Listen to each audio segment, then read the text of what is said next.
Hello dear students. तो आज मैं लेकर आई हूँ आपके लिए 10th क्लास का chapter number 2, acids, basis and salt. Last class में हमने पढ़ा था chemical reaction and equations. Okay, so chemical reaction and equations में आपको जो भी डाउट हो, आपको जो भी क्लियर ना हुआ हो, आप मुझे कमेंट करके, मैसेज करके बता सकते हैं।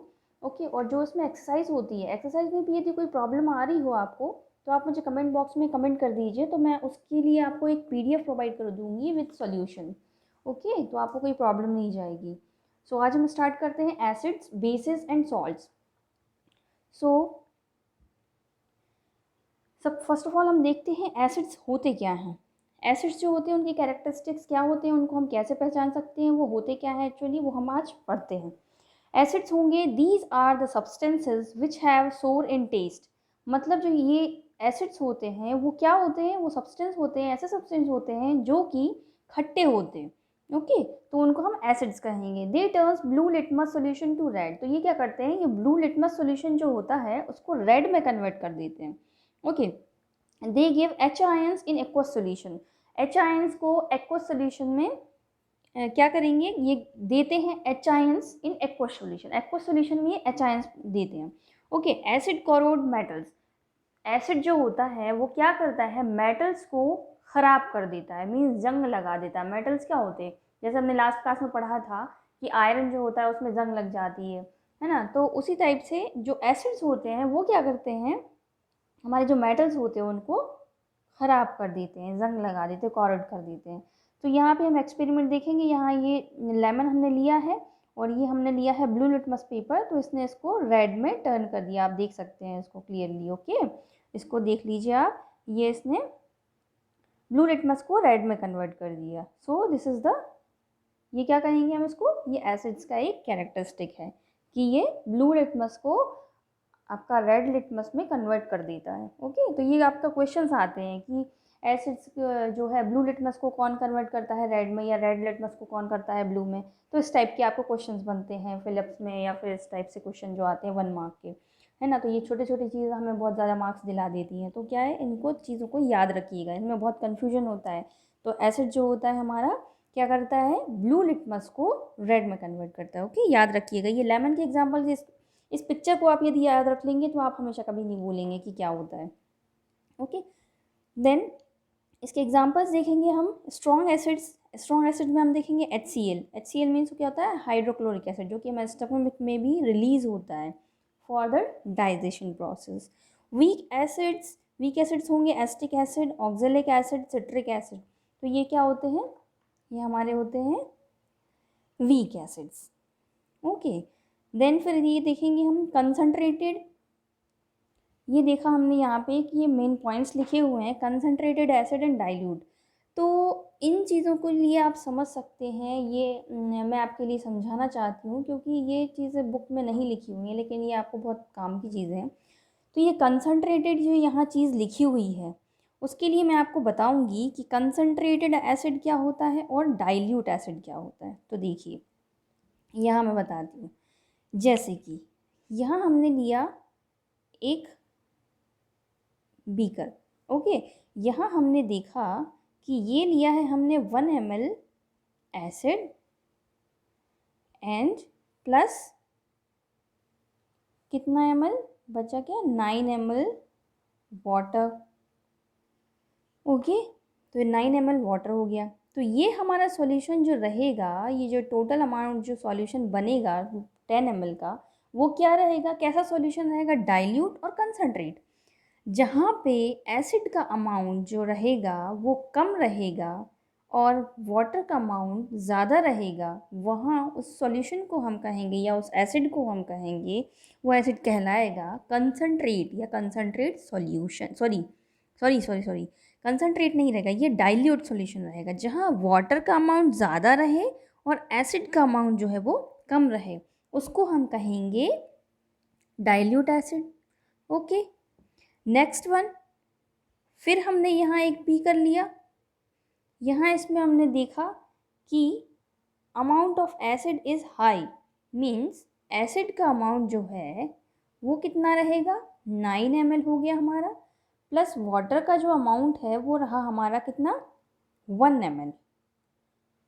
Okay, so this solution is called concentrated solution.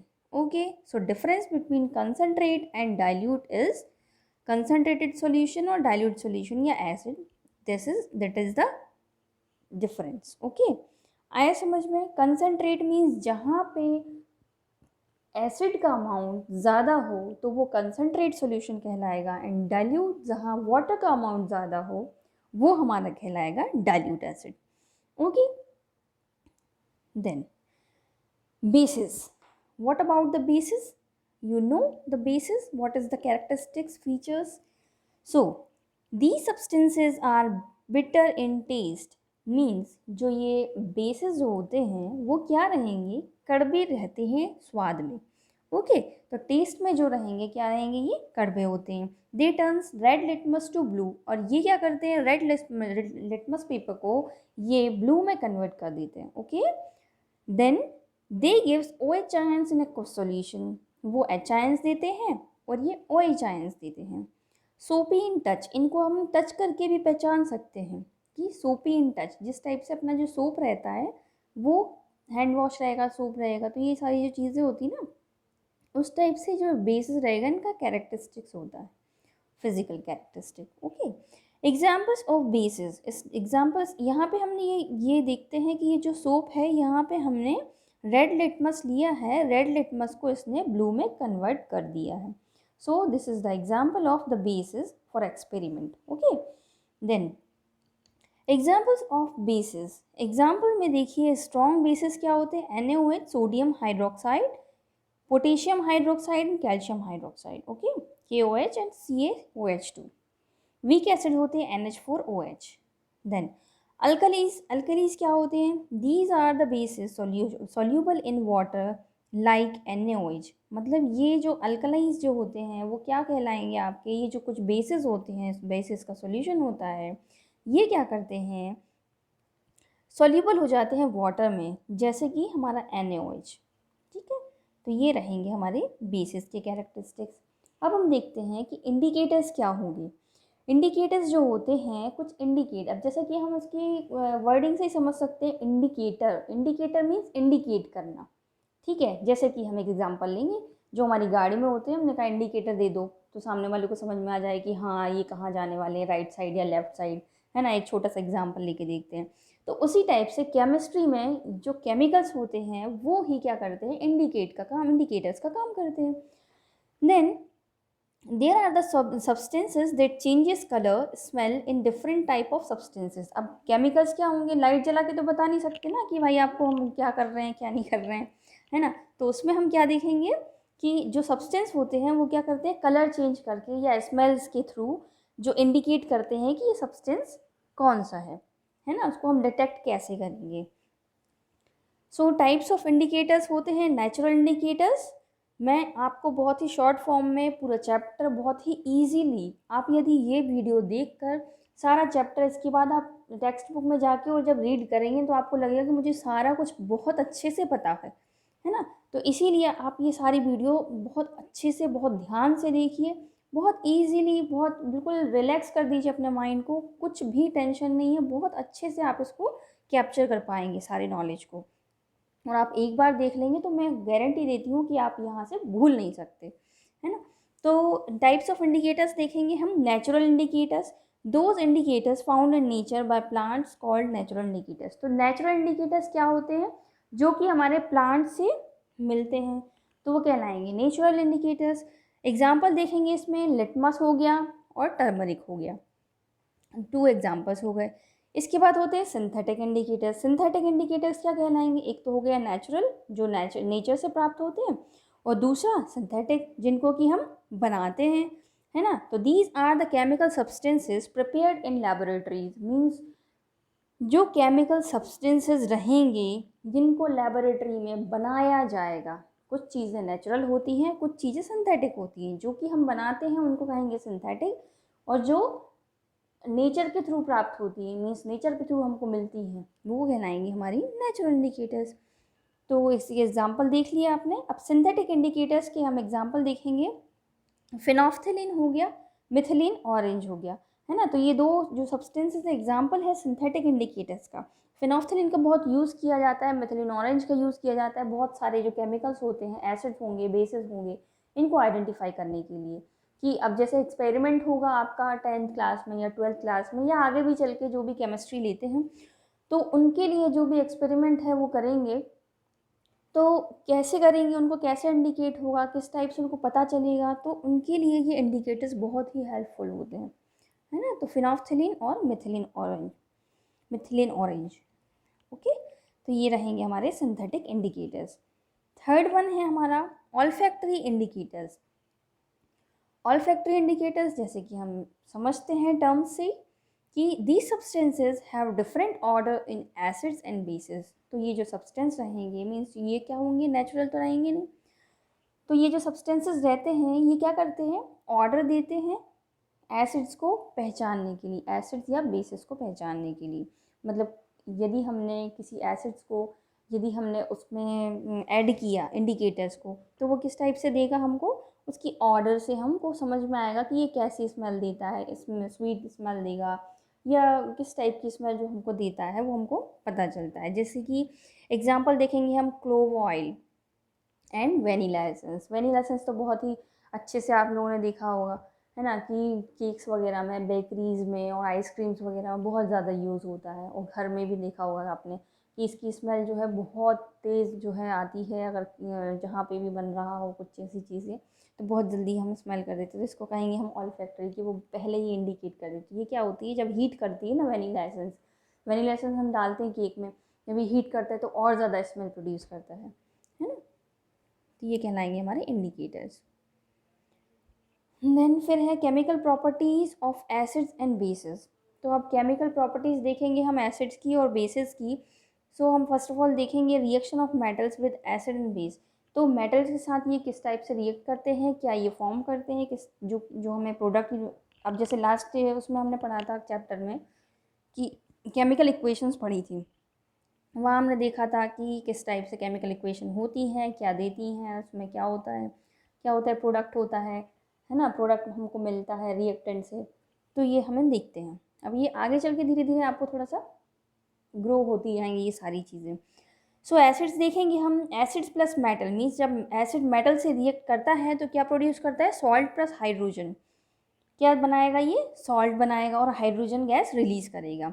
तो इसका एग्जाम्पल देखते हैं हम, 2HCl मीन्स हाइड्रोक्लोरिक एसिड जो रहेगा, यदि जिंक मेटल से रिएक्ट करता है तो ये बनाएगा ZnCl2, ओके। और H आयंस जो होंगे इसके H2, जो हाइड्रोजन गैस रहेगी वो रिलीज होगी। एंड बेसिस के साथ यदि मेटल रिएक्ट करता है तो यहाँ हम देखते हैं कि ये भी क्या बना रहा है, सॉल्ट बना रहा है और हाइड्रोजन बना रहा है। तो यहाँ बेस के साथ, जो बेस हमारा देखा था हमने NaOH के साथ जब जिंक रिएक्ट करता है तो क्या बनाएगा, Na2ZnO2 मीन सोडियम जिंकेट बनाएगा ये। और हाइड्रोजन गैस जो है वो यहाँ रिलीज होगी। Hydrogen gas release can be tested by burning candle near gas bubbles, it Burns with pop sound. अब यहाँ हम आगे एक्सपेरिमेंट देखेंगे कि जो हाइड्रोजन गैस यहाँ रिलीज़ तो हो रही है, उसको हम कैसे आइडेंटिफाई करेंगे कि यहाँ हाइड्रोजन गैस ही रिलीज़ हो रही है। अब उसके लिए भी केमिस्ट्री में क्या है, एक्सपेरिमेंट है कि ये हाइड्रोजन गैस ही है या कोई और गैस तो नहीं है। तो उसके लिए भी हम एक एक्सपेरिमेंट करके देखेंगे कि ये हाइड्रोजन गैस ही है या नहीं, ठीक है। तो हम यहाँ देखते हैं टेस्टिंग ऑफ हाइड्रोजन गैस। अब हम ये हाइड्रोजन गैस की टेस्टिंग करेंगे। ये आपकी बुक में भी ये डायग्राम दिया हुआ होगा, आप बहुत ध्यान से देखिएगा। यहाँ हमने देखा है कि hydrogen gas release can be tested by burning candle near gas bubble. ये देखिए, यहाँ हमने देखा, ये है क्या, टेस्ट ट्यूब स्टैंड आपका, ये हमारी हो गई क्या, टेस्ट ट्यूब। टेस्ट ट्यूब में हमने डाला है कौन सा, डाइल्यूट सल्फ्यूरिक एसिड सॉल्यूशन है, उसमें हमने जिंक ग्रेन्यूल्स डाले हुए, ठीक है। मेटल हो गया ये, और ये हमारा हो गया क्या, acid, sulphuric acid.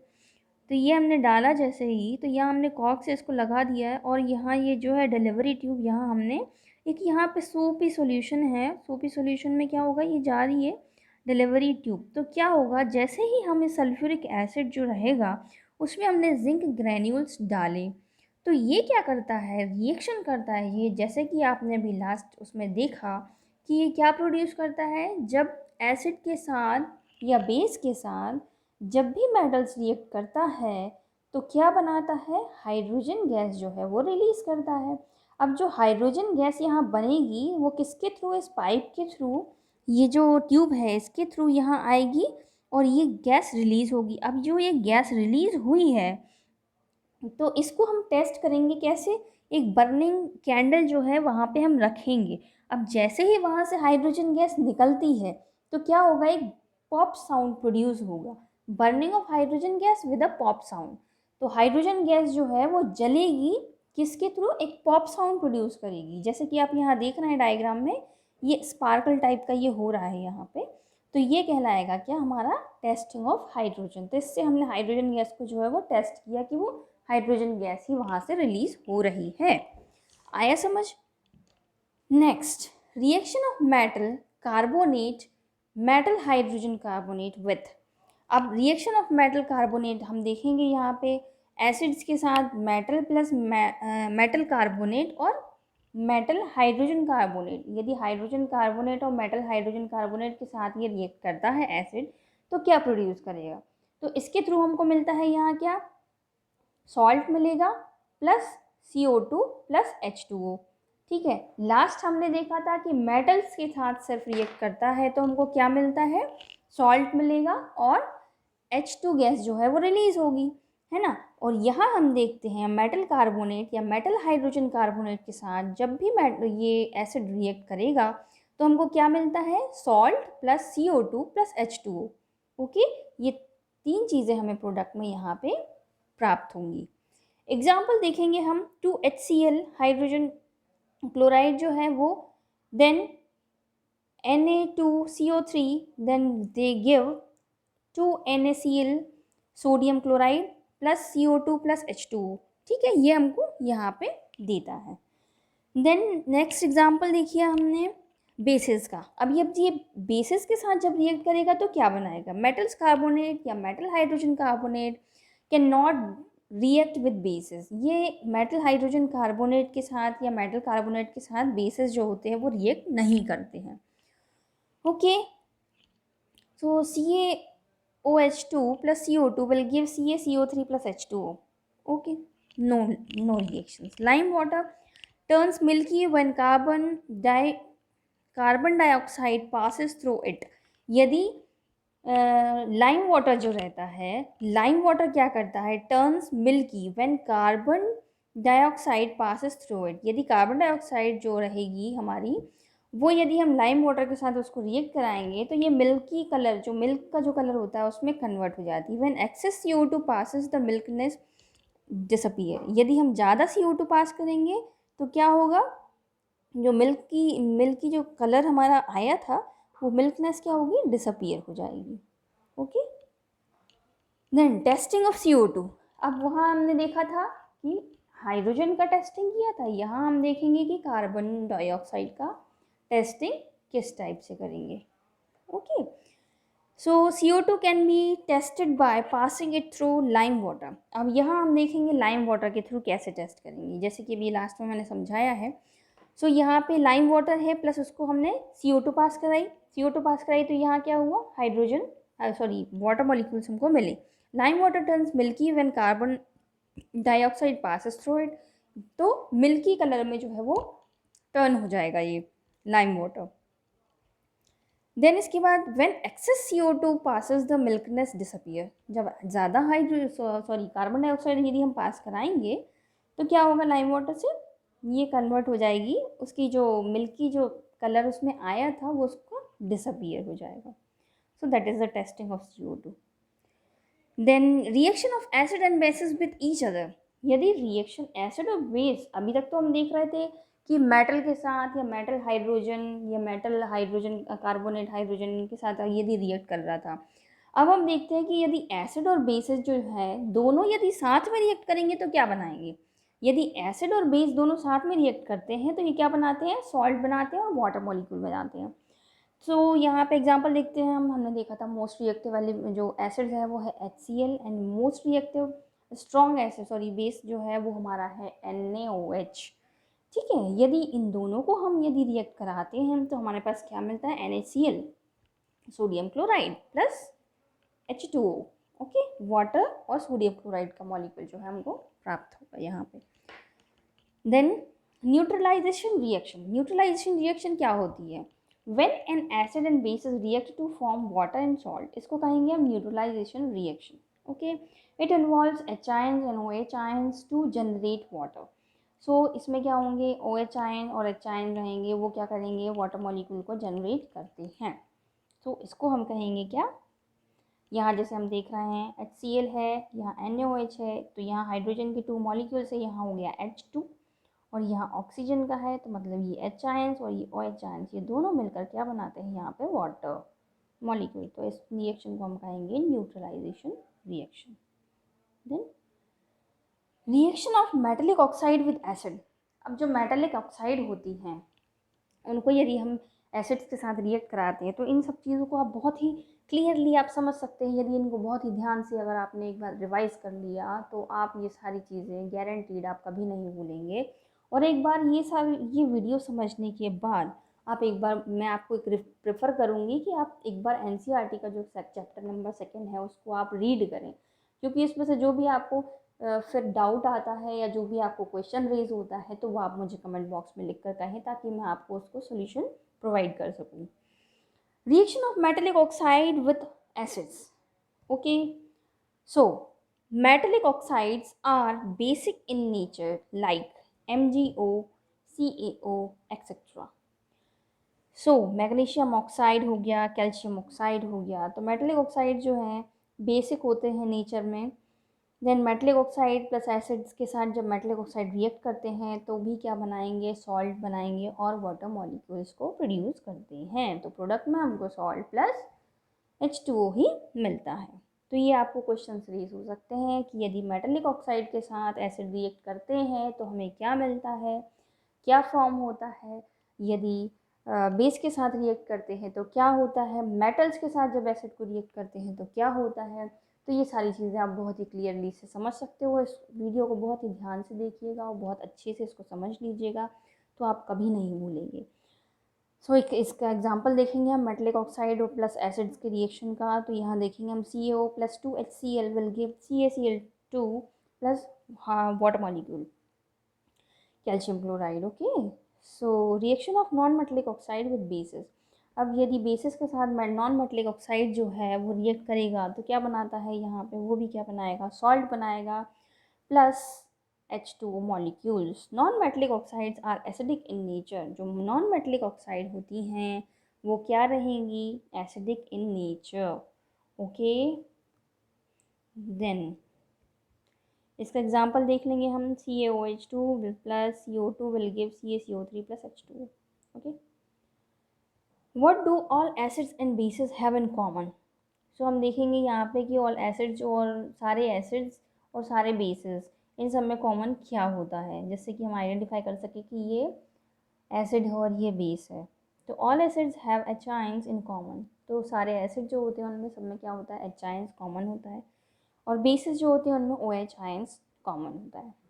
Next, these H ions are responsible for their acidic nature. So जी जो ये H आयंस जो होते हैं वो इनके एसिडिक नेचर के लिए रिस्पॉन्सिबल होते हैं, और OH आयंस जो होते हैं इनकी बेसिक नेचर के लिए रिस्पॉन्सिबल है। This is the common difference, और कॉमन डिफरेंस ही कहा जा सकता है इनको, कि डिफरेंस है कि इनको हम आइडेंटिफाई कर सकते हैं H आयन और OH आयन से। Okay, next, acids in basis in water solution. Acids और बेसिस जो होंगे वाटर सॉल्यूशन में क्या देते हैं। एसिड्स जो होंगे, acids produce H ions in presence of water. Water की प्रेजेंस में क्या करेंगे, ये H आयंस प्रोड्यूस करेंगे, जैसे कि H plus H2O। H ions के साथ यदि इसने H2O के साथ रिएक्ट करते हैं तो क्या बनाएगा, H3O। ओके, सो यहाँ हम एग्जांपल देखेंगे। HCl means hydrochloric acid plus water will give H3O plus Cl negative. Okay, but these H ions can not exist alone. ये जो H आयंस है वो अकेला नहीं रह सकता, they exist as H3O means hydronium ions. इसको कहेंगे हम hydronium ions. Then bases when dissolved in water gives OH ions. ये क्या कहेंगे, OH आयंस देंगे। यहाँ हमने देखा NaOH ये है हमारा बेस है, स्ट्रॉन्ग बेस। देन वाटर के साथ इसको रिएक्ट करेंगे तो Na plus and OH negative, ये आयन हमको OH आयन प्रोवाइड करेगा। Those basis are soluble in water are called alkali. So जो बेसिस रहेंगे जो सॉल्युबल हो जाएंगे वाटर में उनको हम अल्कली बोलते हैं, जैसे कि हमने अभी लास्ट में पढ़ा था। सो इम्पॉर्टेंट नोट है ये आपके लिए, वाइल डाइल्यूटिंग एसिड, यदि एसिड को हम डाइल्यूट करते हैं, it is remember that the acid should be added to water and not water to acid. Acids में हम वाटर डालते हैं, ना कि वाटर में हम एसिड डालेंगे। The process of dissolving an acid और a base in water is highly exothermic. Means इसका मतलब आप ये समझें कि जब भी आप केमिस्ट्री लैब में, अभी आप लोग नए नए हैं, आपको नहीं पता, तो हम आप देखिए कि जब भी आप केमिस्ट्री लैब में कभी एक्सपेरिमेंट करते हैं या आप किसी के इंस्ट्रक्शन में नहीं हैं या आप खुद से कुछ कर रहे हैं, तो आप ध्यान रखिएगा कि यदि एसिड और बेस आपके हाथ में है तो आप जो है एसिड सॉल्यूशन पहले लें और वाटर जो है बहुत ही स्लोली उसमें ऐड करते जाएं, क्योंकि यदि आपने वाटर सॉल्यूशन में डायरेक्ट एसिड या बेस डाल दिया, सो ये एक्सोथर्मिक रिएक्शन देते हैं। तो ये बहुत ही आपको हिंदी में कहें कि हम बहुत ही ज्वलनशील पदार्थ कहलाएंगे। तो यह आपको अफेक्ट भी कर सकते हैं, आपके हाथ में, आपके फेस पे, जहाँ भी ये पड़ेंगे उसको आप अफेक्टेड हो जाएंगे। तो इसलिए ये बहुत ही ध्यान रखने वाली बात है, जब भी आप एक्सपेरिमेंट करें तो बहुत ही समझ कर करें कि पहले किसी भी एसिड्स के लिए या बेसिस के लिए जो भी आप लेना चाह रहे हैं, तो सबसे पहले किसी भी टेस्ट ट्यूब में वाटर में एसिड ऐड ना करें, एसिड में वाटर ऐड करें। Okay, this is very very very important thing. So अगर एग्जाम्पल से आपको समझना है तो यहाँ आप देखिए कि यहाँ हमने, जैसे अभी मैंने पहले बताया था डाइल्यूट एसिड और कंसनट्रेटेड में, तो यहाँ यदि हम यहाँ पहले लेंगे एसिड, है ना, चाहे कम लेना हो चाहे ज़्यादा लेना हो, अमाउंट एसिड का हमको एसिड पहले लेना है, क्योंकि और इसमें यहाँ पे टेस्ट ट्यूब के थ्रू बिल्कुल स्लोली यहाँ हम डालेंगे वाटर, बिल्कुल स्लोली, ताकि वो एकदम से रिएक्शन ना दे सके। अब आपने देखा होगा कि सोडियम जो होता है, सोडियम जो होता है मेटल होता है, सोडियम क्या करता है, यदि हम उसको पानी में डालेंगे तो कभी आप लेबोरेटरी में टेस्ट होगा तो कभी पता चलता है आपको, 8th क्लास में है ये एक्सपेरिमेंट, पढ़ा होगा यदि आपने तो ध्यान दिया होगा, यदि याद होगा अभी आप लोगों को। सो उसमें आप देखेंगे कि जो सोडियम मेटल जो होता है उसको यदि हम वाटर में डालते हैं तो वो क्या करता है, बहुत ही ज़्यादा रिएक्ट करता है और हीट भी प्रोड्यूस करता है बहुत ज़्यादा, है ना। तो ये छोटी छोटी सी चीज़ें होती हैं जो अपन को हार्मफुल कर सकती है, तो बहुत ही संभल के करिएगा जो भी करें आप। यूनिवर्सल इंडिकेटर कहेंगे हम, strength of acid and basis can be estimated using universal indicator. It is mixture of several indicators. ये क्या होता है, बहुत सारे इंडिकेटर्स का मिक्सचर होता है। It shows different colours at different concentration of H ions and present in the solution. तो बहुत सारे एच आयंस का प्रेजेंट जो है वो बताते हैं, बहुत सारे कलर्स होते हैं, तो इनके थ्रू यदि आप ये देख रहे हैं ये डायग्राम तो आपको समझ आ रहा होगा मैं किस चीज़ की बात कर रही हूँ। यूनिवर्सल इंडिकेटर जो रहेगा हमारा क्या होगा, पीएच स्केल। तो यहाँ मैं आपको बताती हूँ पीएच स्केल जो है, पीएच स्केल में क्या होता है, 0 से लेकर 14 तक डिजिट होती हैं, जहाँ की 7 तक हो, सॉरी 6 तक जो होता है वो हमारे रहेंगे एसिडिक सॉल्यूशन। एसिड जो है उसका वो इंडिकेट करता है एसिड का। इसके बाद यहाँ जो है हमारे 8 से लेके 14 तक ये कहलाएंगे हमारे अल्कलाइन सॉल्यूशन। और जो 7 रहेगा वो हमारा न्यूट्रल रहेगा, ना ही वो एसिडिक रहेगा ना ही बेस रहेगा, सॉरी एसिडिक रहेगा ना ही अल्कलाइन रहेगा। देन यहाँ हम देखते हैं एसिडिक नेचर इंक्रीज, जैसे ही 6 से लेकर 7 तो आपने देखा कि वो न्यूट्रल होता है, देन 6 से लेकर 0 तक ये क्या रहेगा हमारा एसिडिक कंसंट्रेशन जो है, एसिडिक बहुत ज़्यादा एसिडिक रहता है यहाँ पे, है ना। यहाँ एच आयंस का जो कंसंट्रेशन रहता है बहुत ज़्यादा, जैसे कि हमने अभी देखा है कि एसिडिक जो क्या होते हैं, सॉल्युबल जो क्या देते हैं, एच आयंस देते हैं, और जो बेसिक रहते हैं, जो बेस रहते हैं वो क्या देते हैं हमारे, ओ एच आयंस।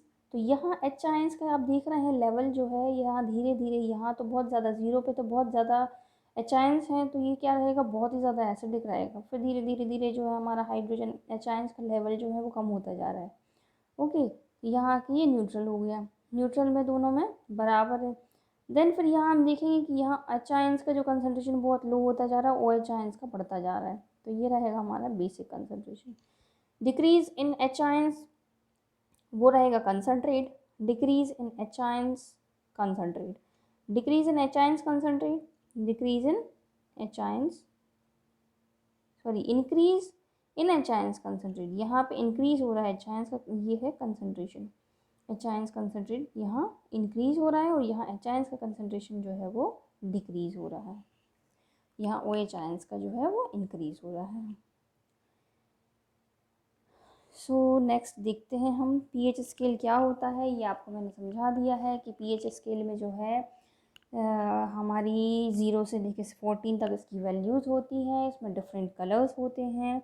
देन फिर आप देखेंगे कि इसमें एसिडिक होंगे, मतलब ये जो हमारा पीएच है वो इंडिकेट करता है, यदि हम बेस को या एसिड को हम पहचानना है तो हम ये जो पीएच स्ट्रिप होती है या पीएच मीटर भी आता है मार्केट में, तो उसके थ्रू यदि हम उस सॉल्यूशन में डालते हैं पीएच मीटर को, या फिर हम जो स्ट्रिप रहेगी उसको यदि हम डालते हैं, तो उसमें हमको मिलेगा कि हाँ एसिडिक सॉल्यूशन है या बेसिक सॉल्यूशन है। तो वो हमको क्या करता है, ये कलर प्रोवाइड करता है। अब इस कलर से हम देखते हैं कि वो एसिडिक है या बेसिक है। इतना आपको समझ में आया। देन पीएच स्केल होता क्या है, it is a scale of measuring H ions. H ions का जो है वो एच आयंस को क्या करता है, मेज़र करता है, कंसनट्रेशन एच आयंस का कितना है किसी भी सॉल्यूशन में। It have reading 0 to 14। देखा होगा आपने घरों में भी, वो पीएच लेवल देखने के लिए आते हैं, जो आपका आरओ लगा होता है घर में, है ना, तो जो सर्विसिंग होती है उसमें देखते हैं कि वो पीएच मीटर लेकर आते हैं और वो देखते हैं कि एच आयंस का कंसनट्रेशन कितना है। ओके, सो पीएच जो है वो 7 रहेगा तो उसको न्यूट्रल सॉल्यूशन कहेंगे किसी भी सॉल्यूशन का। तो और पीएच जो है लेस देन 7 रहेगा, मतलब 7 से जो कम रहेगा उसको हम कहेंगे एसिडिक सॉल्यूशन, और यदि 7 से ज़्यादा रहेगा तो उसमें बेसिक सॉल्यूशन हो उसको हम कहेंगे। तो यहाँ आप देखेंगे कि जो इस एसिड्स रहेंगे उसमें हाइड्रोजन आयंस का जो एच आयंस का कंसनट्रेशन बहुत ज़्यादा होता है और बेसिस में एच आयंस का कंसनट्रेशन कम होता है। बेसिस में ओ एच आयंस का कंसनट्रेशन ज़्यादा रहेगा, है ना, और एसिड्स में ओ एच आयंस का कंसनट्रेशन जो है वो कम रहेगा। इतना सफिशिएंट है पीएच स्केल को जानने के लिए।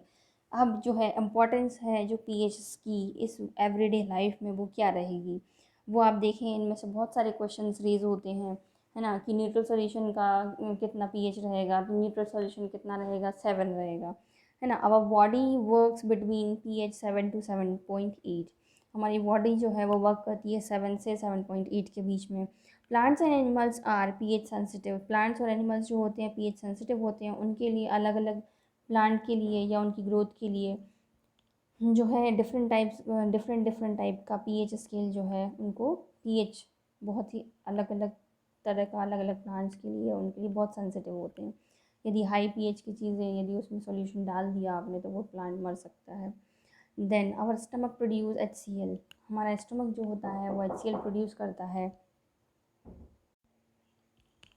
तो यहाँ हम देखेंगे कि पीएच कॉजेज टूथ डिके। हमारे जो दांतों में टूथ डिके हो जाता है, ख़राब हो जाते हैं। When pH is lower than 5.5। यदि 5.5 से यदि कम हो जाता है पीएच तो क्या रहेगा, 5.5 पीएच कितना रहेगा हमारा, एसिडिक रहेगा या बेसिक रहेगा, ये हमारा रहेगा एसिडिक, बिकॉज 7 के नीचे जो रहेंगे वो सारे हमारे एसिडिक रहेंगे। ओके, तो हमारे माउथ का जो है वो 5.5 से यदि कम पीएच हुआ तो टूथ डिके होना स्टार्ट हो जाता है।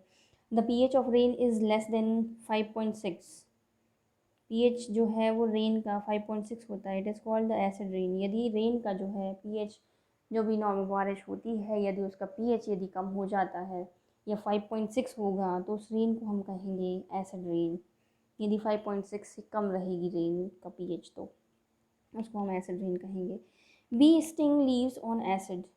मतलब बी का जो है वो क्या करती है, छोड़ देती है वो स्टिंग, जो हमारी मधुमक्खी जो होती हैं जिनको हम कहते हैं, या फिर और भी वो येलो कलर की जो आती हैं वो काट लेती हैं। तो वो क्या करती हैं, स्टिंग मीन्स हमको काट लेती हैं, वो छोड़ देती हैं, वहाँ पे क्या करती हैं, एसिड छोड़ देती हैं। वो एसिड क्या कहलाता है, मिथनोइक एसिड।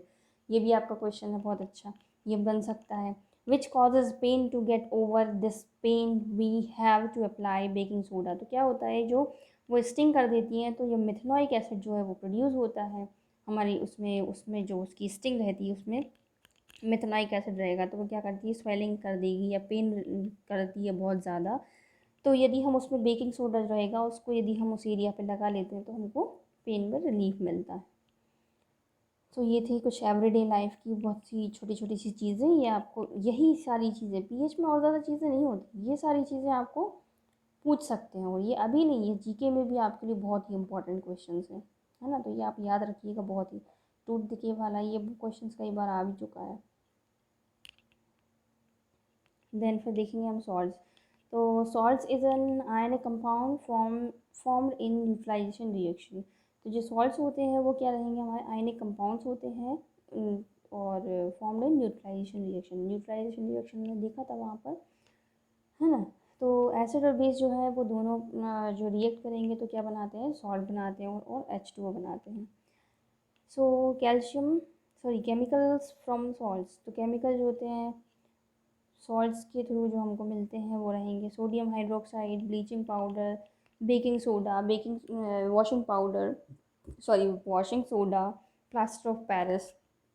तो ये सारे हमारे कहलाते हैं सॉल्ट्स, जो कि एसिड और बेस के जो रिएक्शन के बाद जो है बनते हैं। तो हम देखेंगे, फर्स्ट में देखेंगे chemicals from common salt, sodium hydroxide जिसको कहेंगे हम NaOH। Chemical formula, when electricity passes through an aqueous solution of NaCl is decomposed to form NaOH, है ना। तो ये देखेंगे हम, जब इलेक्ट्रिसिटी पास की जाती है किसी एक्वस सॉल्यूशन में ऑफ NaOH की, it decompose to form NaCl के सॉल्यूशन से की जाती है पास, तो उसको NaOH में वो कन्वर्ट कर देता है। यहाँ एक एक्सपेरिमेंट देखेंगे, एग्जांपल देखेंगे हम। प्रोडक्ट में है यहाँ हमारे पास NaCl, है ना। NaCl को वाटर से हमने रिएक्ट कराया तो उसने क्या बनाया, NaOH plus Cl2 plus H2। तो ये हमको फॉर्म हुआ सोडियम हाइड्रोक्साइड।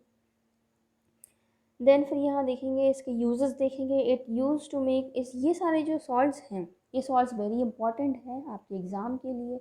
ये सॉल्ट्स जो होते हैं 2 मार्क्स में बहुत ही आते हैं। जो प्लास्टर ऑफ पेरिस है आपका, है ना, सोडियम हाइड्रोक्साइड तो बहुत खैर कम आता है, लेकिन आप उसको भी ऐसा नहीं है कि आप उसको छोड़ देंगे।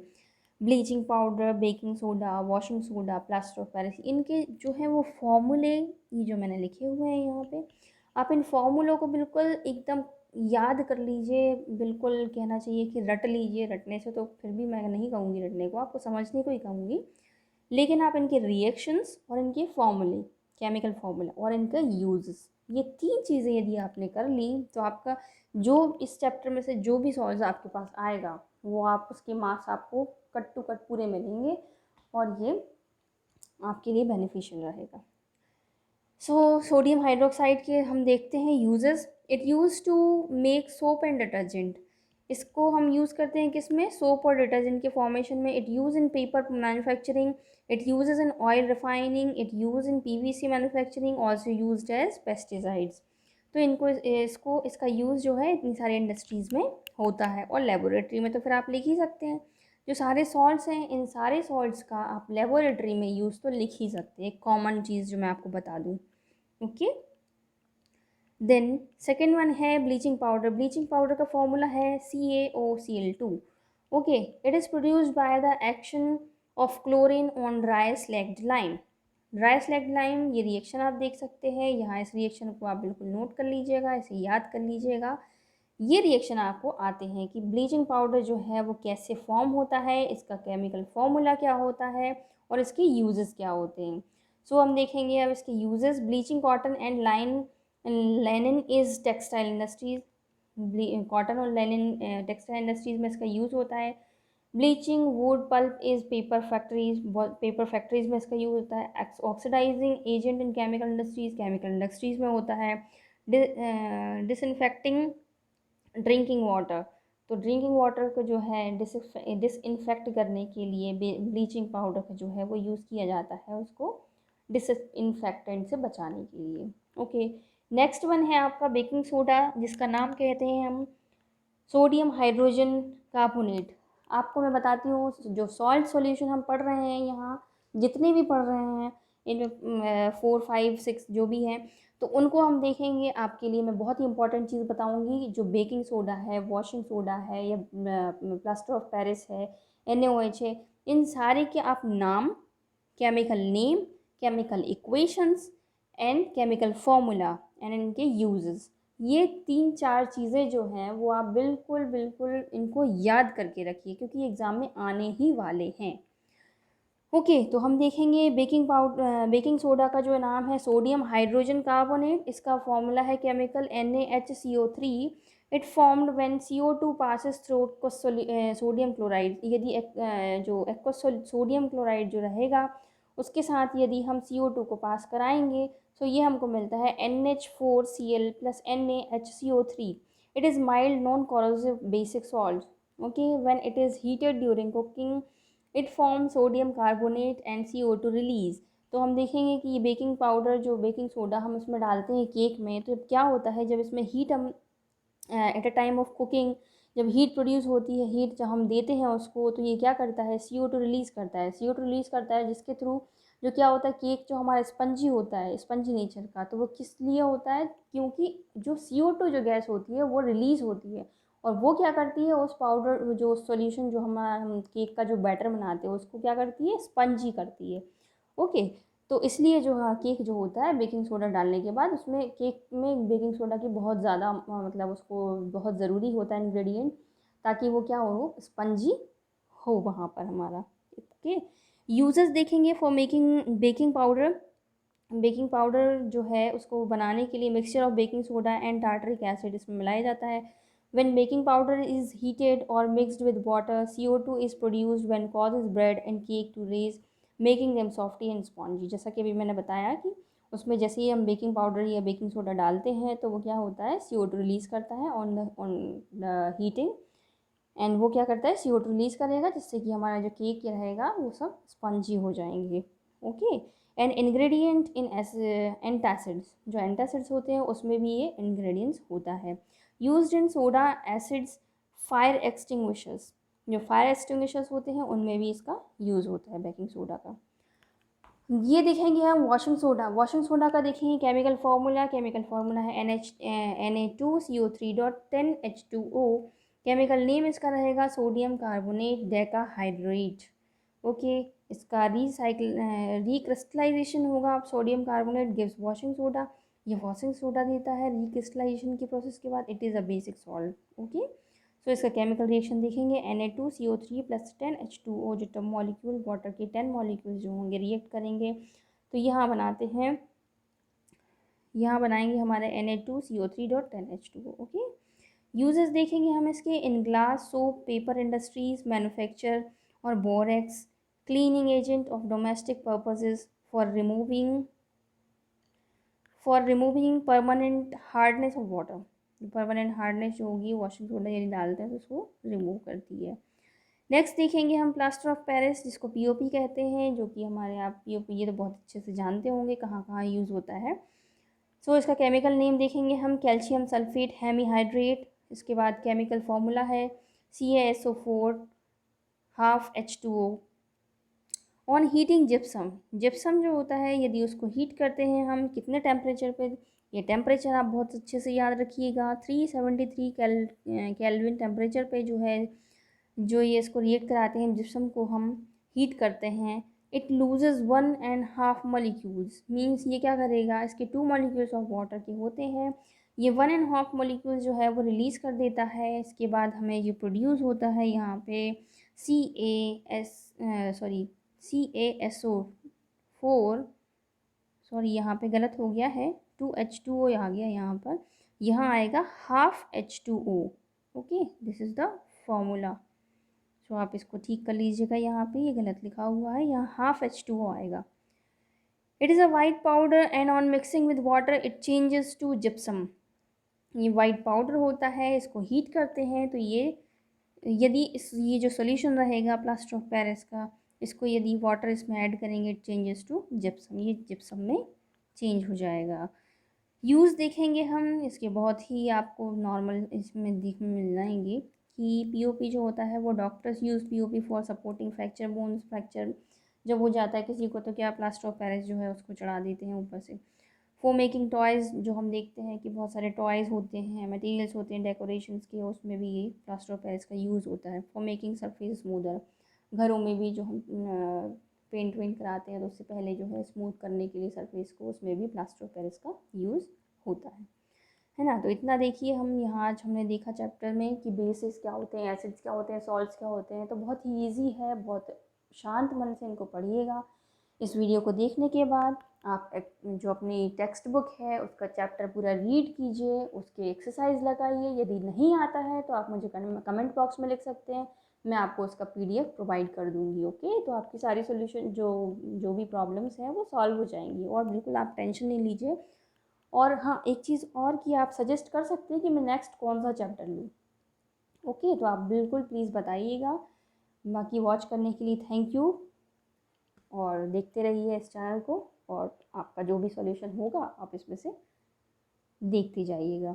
Okay, thank you.